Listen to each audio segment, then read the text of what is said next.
está ahí en esa transparencia. Hay poca participación laboral, hay muchas personas que están inactivas, que teniendo la edad, la fuerza, la energía, las capacidades, no está participando en el mercado laboral. Nuestras tasas de empleo también son bastante bajas. Los salarios de la mayoría de los trabajadores en Chile también son muy bajos. Les voy a mostrar datos de todo esto a continuación. También las relaciones laborales son cortas, incluso los trabajadores que tienen contratos indefinidos.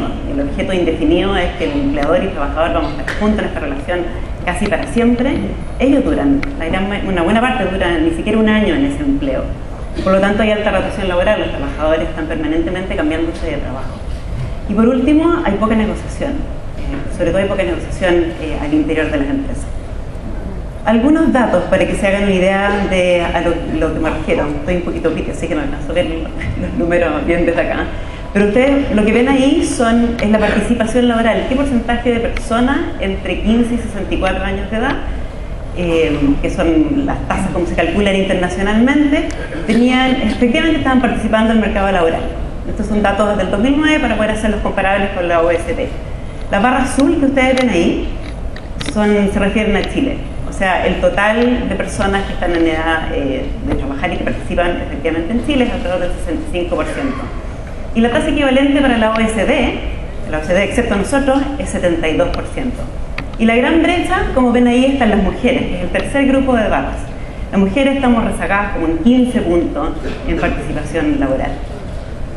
En cuanto a empleo, esto es una vez que uno está participando en el mercado laboral, si que efectivamente uno tiene un empleo o no. ¿De qué porcentaje de la gente en este mismo grupo de edad está ocupada? Es lo que queremos calcular. Y nuevamente comparamos Chile con la OECD en ese mismo año, y las barras azules son Chile, las barras rojas son la OECD, y nuevamente tenemos rezago, y si bien las diferencias en los hombres no son tan grandes, los grandes rezagos están en las mujeres. Porcentaje muy pequeño de mujeres, 44,3% de mujeres que están en este tramo de edad, efectivamente está ocupada. Y aquí ocupada yo me refiero a términos generales, que puede ser una persona por cuenta propia, puede ser una persona informal, me refiero a todo tipo de empleo, no solamente a los empleos formales y cubiertos. Este gráfico muestra que ese empleo que les mostré recién es un simple promedio. Y todos los promedios esconden variación. O sea, cuando uno sacaba una nota en el colegio y tenía promedio 5, era porque ya sacó un 4 y ya sacó un 6. No siempre tenía un 5. Aquí sucede lo mismo. No todos los trabajadores tienen exactamente la misma oportunidad de tener un empleo. Y lo que muestra aquí son datos de la CACEN. Estos datos son de la CACEN 2006, pero si ustedes ven la del 2009 los datos son parecidos, y si ven la del 2003 también.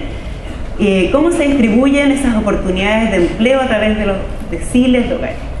O sea, la barra más chiquitita se refiere a los hogares que están dentro del 10% más pobre de Chile. Y la barra que está más alta, la más grande, son los hogares que están en el 10% más ricos. Por lo tanto, este promedio que les mostré recién, de un 50 y tanto por ciento de personas que tienen efectivamente un empleo, no se distribuyen de manera igualitaria a través de los hogares. Los hogares con menos ingresos, con menos recursos en general, también tienen menos oportunidades de empleo. Hasta 3 veces, casi 3 veces la diferencia entre los más ricos y los más pobres. Y por último, un último set de datos. Lo que les muestra ahí es la distribución de ingresos laborales mensuales. Déjenme detenerme un poquitito a explicar lo que hay en este gráfico. Eso también es la CACEN. La CACEN, la gente se le pregunta si trabajó o no, cuánto ganó, cuántas horas trabajó. Entonces, lo primero que uno hace para poder hacer a todo el mundo igual es que calcula cuánto es el salario que le están pagando por hora a cada una de estas personas y supone que tiene una jornada de 45 horas. Así que todas las personas que están en mi gráfico están trabajando 45 horas a la semana. Y luego me pregunto, ¿qué ingreso tienen? ¿Cuánto les están pagando por esas 45 horas a la semana? Y lo que ven en el eje de abajo están ordenados de los que menos ganan a los que más ganan. O sea, el primer punto es el salario que reciben los trabajadores que están en el 1% de los peores salarios. Luego del 2%, el 3%, hasta el 99%. Y lo que ustedes ven ahí es que la distribución es muy plana. La gran mayoría de los trabajadores ganan muy poco. Y ahí tienen los puntos de la distribución. O sea, por ejemplo, el primer número arriba que dice P25 significa percentil 25, 140 y tantos mil pesos. Significa que el 25% de los trabajadores en Chile gana a lo más el equivalente con una jornada de 45 horas a la semana de 140 y tantos mil pesos. Si uno mira después la mediana es el percentil 50, o sea, la mitad de los trabajadores no gana hasta 202.000 pesos en el año 2006. El 2009 se ve muy parecido si uno toma estos datos.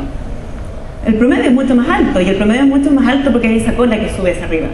O sea, de repente, como en el percentil 95, de repente la gente empezó a ganar plata. Pero la gran mayoría de la gente en Chile tiene salarios que son muy bajos.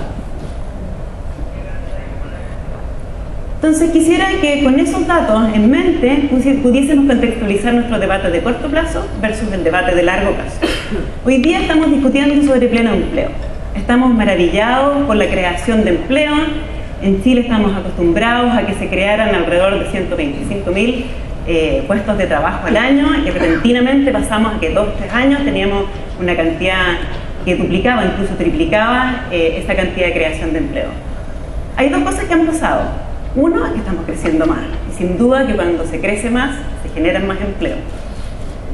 Y en eso podemos discutir de dónde viene el nuevo crecimiento, y si va a durar o no va a durar, y la crisis internacional, cómo nos va a tocar, y eso de qué manera va a afectar el empleo. Pero un segundo elemento que explica por qué tenemos esta milagrosa, entre comillas, creación de empleo, tiene que ver con que cambiamos la manera que medimos empleo.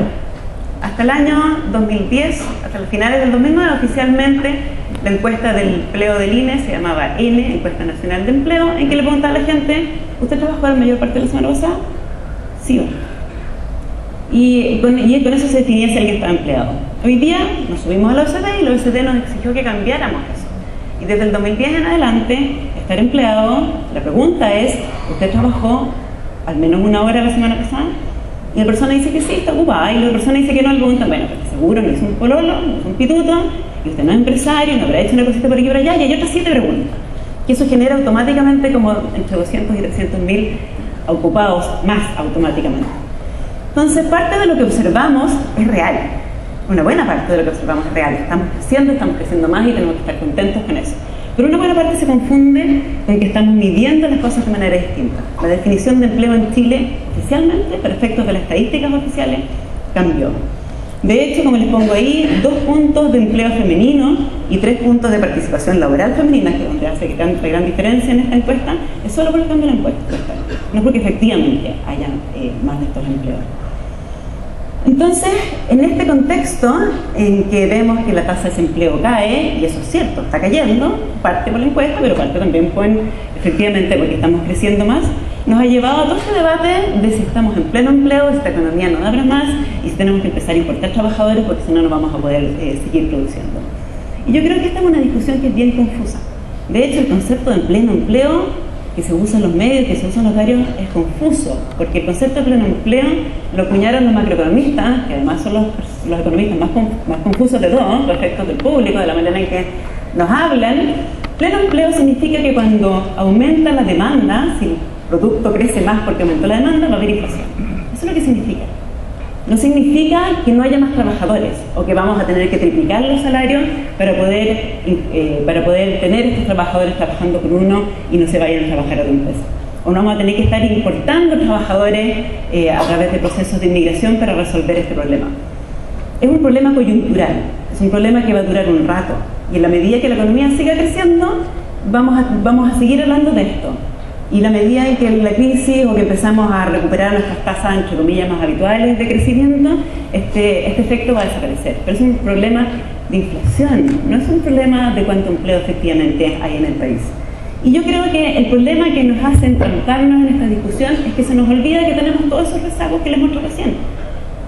Tenemos que primero incorporar a los 15 puntos de mujeres al mercado laboral que podrían estar trabajando y no están trabajando. No podemos hablar de pleno empleo cuando tenemos una cantidad muy grande de gente que podría efectivamente estar trabajando y no lo está. Y tenemos que preguntarnos entonces cómo lo hacemos para que ellos puedan incorporarse al mercado laboral. Entonces, en resumen, esto es coyuntural. La estructura de la economía no ha cambiado. No hemos hecho nada distinto para que este mercado laboral sea distinto. No hemos hecho ninguna nueva legislación, no hemos hecho ningún avance tecnológico, no hemos hecho nada especial para que esto sea permanente. Esto va a ser transitorio y por lo tanto tenemos que mirar hacia adelante para poder hacernos cargo de ello. ¿Cómo lo hacemos? Bueno, tenemos que partir incorporando nuevos trabajadores. Ahí les hice un pequeño cálculo. Si aumentara la participación laboral de las mujeres en 10 puntos, podríamos crecer de una vez, dado el desempleo, sea, estoy suponiendo que entra al mercado laboral, pero no necesariamente todas se ocupan, podríamos crecer de una vez 6 puntos más. O sea, duplicar nuestra tasa de crecimiento de una sola vez por solo incorporar a las mujeres al mercado laboral. Pero también tenemos que hacerlo con buenas condiciones, por ejemplo, con salarios mucho más altos de los que les mostré recién. ¿Cómo se hace eso? Se hace en parte con productividad, los salarios en parte reflejan la productividad de los trabajadores, y ahí está toda la discusión de educación que estamos teniendo en el país, que es crucial, es importante. Tenemos que reformar nuestro sistema de capacitación e intermediación laboral, y felicito a la ministra Matei que se ha hecho cargo de esto y está trabajando en una propuesta de reforma. También hay que mejorar la productividad de las empresas, porque los trabajadores no trabajan en la nada, trabajan en una empresa. Cuando el trabajador se cambia de trabajo y tiene un mejor salario, no es porque automáticamente se volvió más productivo, se fue a una empresa que es más productiva. Así que también los salarios de los trabajadores y la productividad de los trabajadores pasa por la productividad de las empresas. Y hay algunas propuestas en esos términos, que algunas de ellas como el ministro Rongueira recién. Entonces, lo que yo creo que tenemos que pensar es nuestro código laboral de nuevo. Parte de lo que observamos, del poco empleo, de la falta de empleo que hay en Chile, es porque tenemos una legislación que impide que eso ocurra. Impide que las empresas aprovechen nuevas oportunidades. Impiden que los trabajadores negocien con las empresas la posibilidad de tomar esas nuevas oportunidades y de que todos ganen cuando esas oportunidades son aprovechadas. O sea, necesitamos un código laboral que reconozca que las empresas no son todas iguales, que los tiempos no son todos iguales, que los sectores no son todos iguales, que los trabajadores no son todos iguales, que no todos tienen que trabajar 45 horas a la semana y que no todos tienen que ser gratificados de la misma manera, y que por lo tanto eso debería suceder a nivel de empresa y que todo ello se puede negociar. Y aquí simplemente, me queda poquito tiempo, solamente quiero mostrarles en las áreas en las que uno debiera considerar volver a pensar nuestro código laboral. ¿Qué se negocia? Perdón, ¿quién negocia primero? Tenemos que reidentificar quién es la empresa, porque la empresa no es un root, es mucho más que un root. Tenemos que cambiar nuestro sistema de sindicalización, que se presta para que los trabajadores no se sindicalicen, no piensen mucho si sindicalizarse o no, y para la constitución de sindicatos también, para evitar sindicatos que se utilicen para solamente generar fueros. Que se negocia, debiéramos al menos poder conversar sobre las jornadas, sobre las remuneraciones, sobre las gratificaciones, y también cómo se negocia. El proceso de negociación en el Código Laboral invita a no ponerse de acuerdo. Y necesitamos un nuevo sistema que lleve a las empresas y a trabajadores a negociar y ponerse de acuerdo para que todos ganen. No quiero dejar de hablar de inmigración, que es parte de este panel. Yo creo que no es materia del Código Laboral decidir inmigración. Un trabajador que está en Chile es un trabajador que debe tener todos los derechos y todos los deberes que tienen todos los trabajadores. Y en la medida que comenzamos a poner reglas, como la regla del Código Laboral, el artículo 19, que dice que si las empresas tienen más de 25 trabajadores, el 85% tiene que ser chileno, lo único que hace es invitar a la informalidad de los trabajadores extranjeros. Por último, solamente quiero decir que creo que hay que ponerle una mirada de largo plazo al mercado laboral, que tenemos rezagos que son muy grandes como para que digamos, ya está todo resuelto y tenemos que empezar a buscar cosas imaginativas como cambiar las leyes de inmigración para poder resolver nuestros problemas, que son simplemente problemas de corto plazo. Y acá estos son temas en que nos entrampan, como siempre, en permanente empate. Cada vez que se lleva un tema al Congreso, una parte le gusta, la otra parte no le gusta y no queda en nada, y no avanzamos en los temas laborales. Y la propuesta aquí es hacerlo de manera integral, de modo que si revisamos el Código Laboral completo, en que hay que cada parte podrá ganar a cambio de ceder en algo, podemos tener un mejor mercado laboral, podemos tener más oportunidades de empleo y podemos tener una participación laboral mucho más inclusiva. Muchas gracias.